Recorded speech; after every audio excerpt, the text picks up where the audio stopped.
Na dinhi sa iyahang vlog nga ang kunon ba usab ninyo mga RCCCFD nga kamo ang Katoliko kaliwat sa mga bitin. So muna iyahang caption sa iyahang vlog, mga kaigsunan atong paminawon. Nakoy pangutana sa mga RCCCFD ba? Di ba mo ang kumanjud mo nga kamo na ang Katoliko? Romano, Katoliko o Katoliko parehara matod ninyo. Ang pangutana mo ni diha sa inyong Biblia sa Kristohanong katilingban. Injong Biblia ha? Na Biblia sa Kristohanong katilingban mga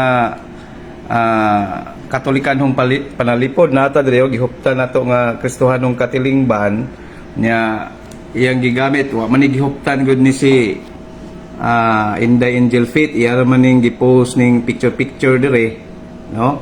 Unang inigbasa niya dito sa kining gipost niya, di gud niya makita ang tinud-anay nga konteksto sa maong footnote sa maong Biblia, no? Sa diha sa Lucas kapitulo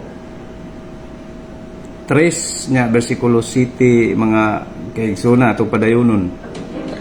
Naay pulong diha Katoliko. Katoliko nga kaliwat sa mga bitin. Naay pulong diha pero wa niya basaha mga kaigsunan, no? Diha sa footnote sa maong Biblia, no? Sa Kristohanong katilingban ni ata dinhi ang atong gihuptan karon kining Biblia sa Kristohanong katilingban. There is footnote, no, sa iyang gibasa nga matod pa kuno niya na dihay Katoliko nya kaliwat sa mga bitin. Pero unsa may mabasa diya, giunsa man niya pagbasa wa man gyud siya gabasa, pero atong basahon aron sa maklaro ang maong statement diha mga kaigsunan. Dinhi sa footnote sa maong Kristohanong katilingban nga Biblia, there is Lucas kapitulo 3 bersikulo 7. Nya una ta mo basa ani sa footnote, mas maayong basahon nato ang nasuwat sa sa Lucas kapitulo 3 katudling city mga kaigsunan. Unsa bagi gi footnotean ani? Sa bersikulo 7 matud pa dinhi mga kaigsunan, busa miingon si Juan sa katawhan nga miabot aron magpabunyag kaniya. Kamong mga kaliwat sa mga bitin kinsay mipahimangno kaninyo nga makalikay kamo sa umaabot nga kasuko. Mao na gi sulti ni San Juan. Magbubunyag ngadto sa magpabunyag kaniya kamong mga bitin. Matod pa diri sa bersikulo 8, pamunga kamo og mga bunga nga mupaila nga kamo mibiya na sa inyong pagpakasala. Og ayaw gayud kamo pangahas pagingon sa inyong mga kaugalingon, si Abraham ang inyong amahan. Kay sultihan ko kamo mahimong buhaton sa Dios kining mga batuha nga mga kaliwat ni Abraham. So mao na mabasa sa Lucas kapitulo 3 nya tudling city ngadto sa 8 mga kaigsunan. Ang maong footnote sa maong mabasa mga kaigsunan nagkanayon dinhi sa maong footnote, si Abraham ang inyong amahan. Mga dibuto tang mga magtutuo ug maayong Katoliko. Nya dunay tulo ka tuldok diha mga kaigsunan, no?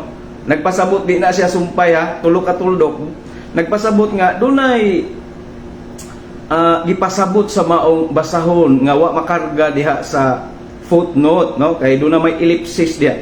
Ang pulong ellipsis nagpasabot nga dunay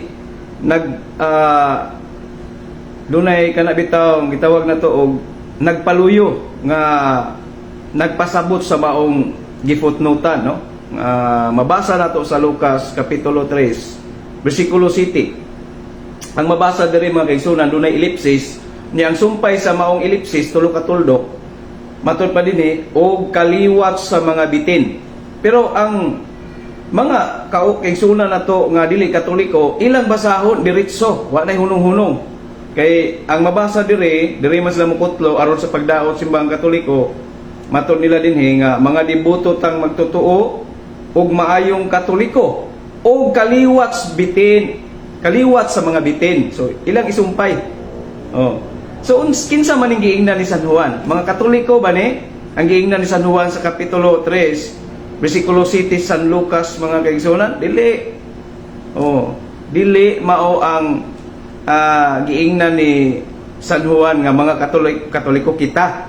Kundi kadto ning mga Pariseo, mga Saduseo ug mga magtutudlo sa balaod nga miduol kaniya, minuhot pagduol kaniya kay magpabunyag. Oh. So may giingnan ni San Juan magbubunyag, dili ang simbahang Katoliko.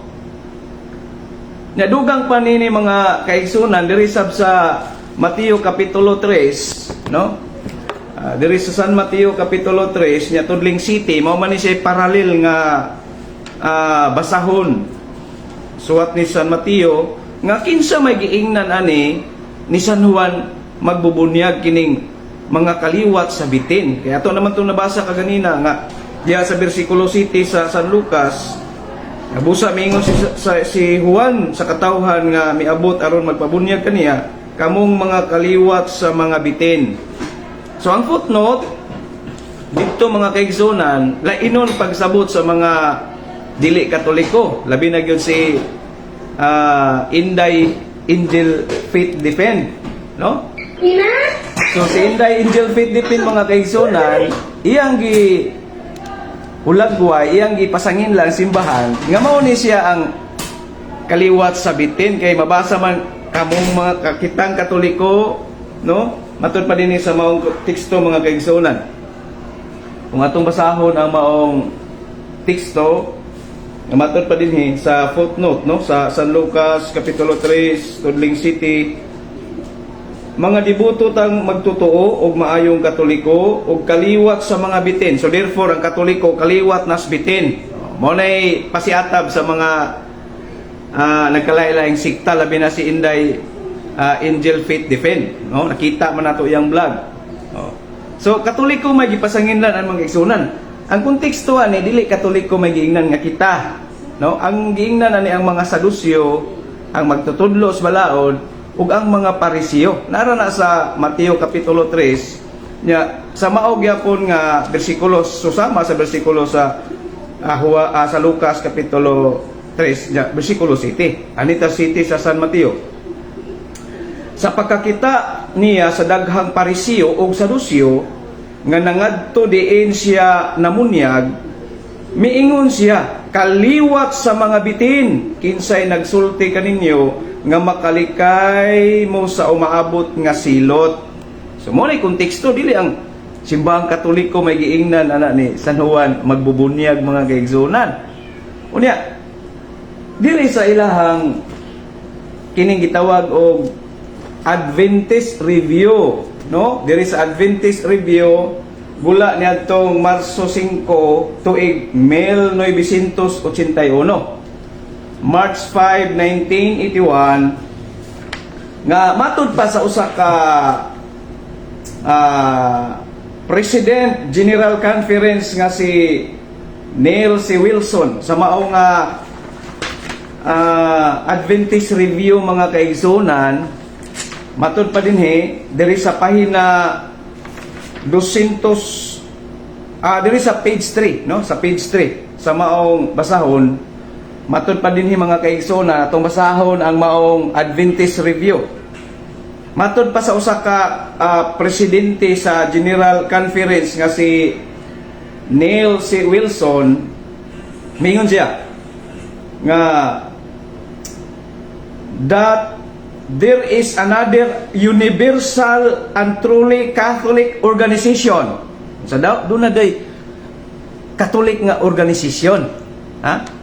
Matud pa niya dinhi nga there is another universal and truly Catholic organization, the Seventh-day Adventist Church. Oy, Katoliko din yung Seventh-day Adventist Church. Unya unsa may mabasa diri sa footnote nga gigamit ni Inday Angel Faith yang gipost, mo gito ikaw galingon nga mabasa iyang gibasa.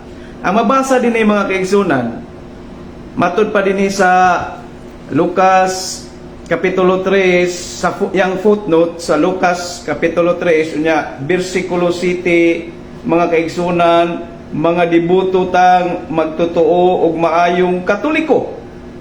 Dunay ellipsis og kaliwat sa mga bitin.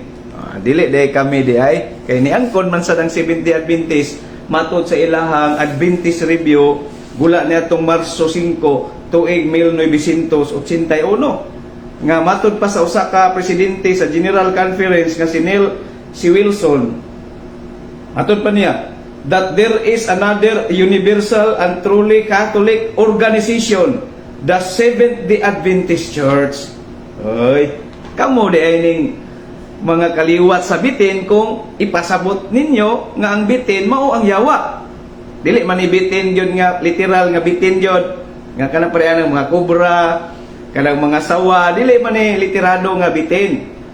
Ang ipasabot kung ipasabot ni Inday Angel Faith nga mauning bitin sa Genesis kapitulo 3 bersikulo 15 nga naglingla og naglansis ni iba diha sa 1 Korinto kapitulo 11 bersikulo 3 mahulog nga ang Katoliko diri sa footnote miangkon man sad ang Seventh-day Adventist nga Katoliko sila nya karon kay ang konteksto sa Biblia diri sa Kristohanong katilingban mga igsunan diha sa San Mateo kapitulo 3 bersikulo 7 nga ang giingnan di ay ni San Juan magbubunyag mao di ay ang mga Sadusyo ug mga Pariseo ug magtutudlo sa balaod. Ang pangutana, unsa may adlaw ipapahulay nila? Domingo o Sabado?